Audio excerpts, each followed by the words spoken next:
どうか俺の妻になってほしい。 Are you craving to watch some new romance anime? If your answer is yes, then you are at the right place. In this video, I'm going to recommend 10 must-watch romance anime which will warm your heart. So stay tuned for that.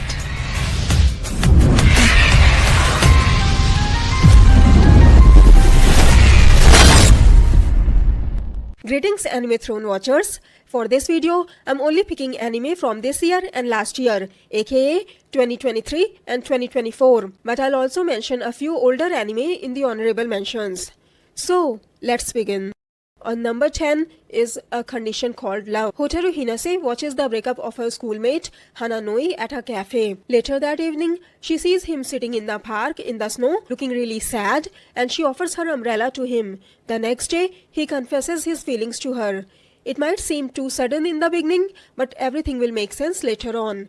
At first, she rejects his proposal as she has never been in love before, but she later agrees to give it a test run for a limited time before making her decision, because she also wants to find out what love is. This is a sweet school romance. Hananoi did give off some borderline yandere vibes because he had a tendency to go overboard sometimes in order to show his love for Hotaru. But overall, he always managed to put her feelings above his own. We get to see their journey of growing and finding love together. On number 9 is True Beauty. Lim Jagyang gets bullied at her school constantly and is called ugly, dumpling, etc. by the other students. After a certain incident, she has to transfer school. However, before she enters her new school, she watches lots of makeup tutorial videos and transforms herself through makeup. So much so that at her new school, she instantly becomes popular.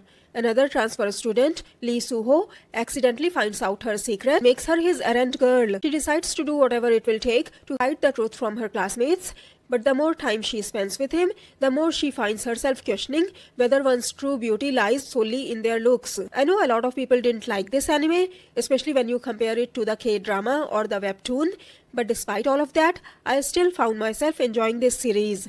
Probably because I had already watched the K-drama, so I knew what was going on. For the first-time watchers, it might seem a bit shallow at the beginning because unlike the K-drama, the anime didn't go too deep into the bullying stuff.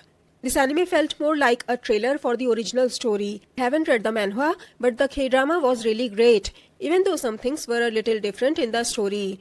Also, in the K-drama, it was pretty obvious who the male lead was from the very beginning, but it might not seem that way in the anime. Still, I would recommend this series. On number 8 is My Love Story with Yamada-kun at level 999. Akane Kinoshita gets dumped by her boyfriend for a girl in an MMO.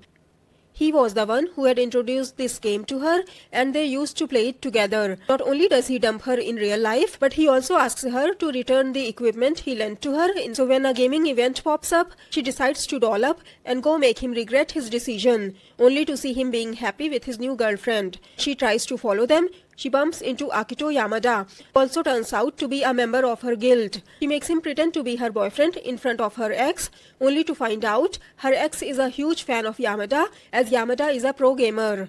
Later, she drinks herself unconscious, ranting about her ex, and Yamada takes her back to his home. Later on, they also start meeting in and out of the game, slowly grow closer together. It was a sweet, wholesome anime, and if you love playing online games, you would like this series a lot. On number 7 is Alia Sometimes Hides Her Feelings in Russian. Imagine knowing a secret language no one else around you knows and speaking it to say whatever you like to your crush, thinking he has no idea what you are saying, only for him to understand everything you just said. Yeah, that would be pretty embarrassing. Alia has a secret crush on Masachika, and while she mocks him in Japanese, she also flirts with him in Russian, saying things like, "You are cute, I like you," etc. Masachika pretends not to understand, and whenever he would ask her what she said, she would say things like, "I said you are an idiot," or something like that. Overall, it was a light-hearted romance with lots of humor in it. I really loved the relationship between Alia and Masachika. The only thing I didn't like were the incest jokes. But besides that, it was a really great watch. I watched it in both dub and sub, and in my opinion, dub was much better for this anime. Sub couldn't quite convey Masachika's feeling through his inner monologue. By the way, season 2 has been confirmed for this series. Number 6 is Seventh Time Loop. The villainess enjoys a carefree life, married to her worst enemy. Rish has died 6 times and reincarnates in her 7th life, only to be dumped again by her fiancé at a ball. She has gotten used to it by now and plans to leave quietly, but ends up running into Prince Arnold Hine. The same person who killed her in her 6th loop is indirectly responsible for all her previous deaths, because in every single one of her lives, she always ends up dying in 5 years in a war started by none other than Emperor Arnold Hine. But this life is different, as he immediately falls in love with her and brings her back to his kingdom to be his wife. The more she gets to know him, the more she realizes that he isn't the tyrant the rumors made him out to be. He is actually a very kind and caring person, even though he tries to hide it. Now she wants to figure out what will happen in 5 years, which will turn him into a tyrant and make him declare war against all the other nations. In a world where a woman's only purpose is considered to please her husband, it was really nice to see Rish aim to achieve her goals and to see Arnold giving her his full support to do whatever she wants. This anime will have you swooning over their love. On number 5 is Sugar Apple Fairy Tale. In the kingdom of Highland, fairies are treated as nothing but property and are bought and sold like slaves. Whoever possesses one of their wings has control of them, as they can literally kill them by crushing their wing. Enter Anne Halford, a 15-year candy crafter who dreams of becoming a silver sugar master, just like her late mother. So she sets off to enter and win the Royal Candy Fair at Lewiston and have her talent be recognized by the king, making him bestow the title of Silver Sugar Master on her. But the way to Lewiston is very dangerous. So along the way, she goes to the fairy market to purchase a warrior fairy to act as her bodyguard. There she meets this beautiful warrior fairy who absolutely despises humans. She buys him from the cruel merchant who was torturing him and asks him to protect her until they reach their destination, and she promises to set him free after that. A lot of things happen along the way, but he slowly starts to see how kind she is and wants to help her achieve her goal. If you like enemies to lover trope, you'll definitely like this one. On number 4 is An Archedemon's Dilemma, How to Love Your Elf Bride. I'll be honest with you, I didn't have very high expectations going into this because no one was talking about this anime, but it completely took me by surprise. I found myself really enjoying this series. In fact, I would even say it's one of the best romances I've watched this year. Sorcerer Zagan is feared by everyone and has an evil reputation, but is secretly a softie at heart. When he goes to an auction of an archdemon's possessions, he finds an elf being sold off and falls in love at first sight with her. So he immediately spends all of his money to buy her contract.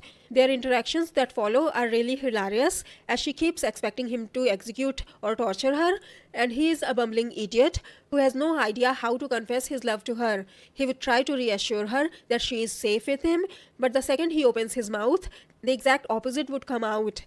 He really sucks at speaking his true feelings. But he manages to convey his kindness through his actions, and they slowly become closer.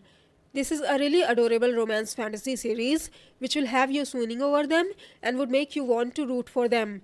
If you like blushing main characters acting like idiots, enemies to friendships, found families, you should definitely check this out.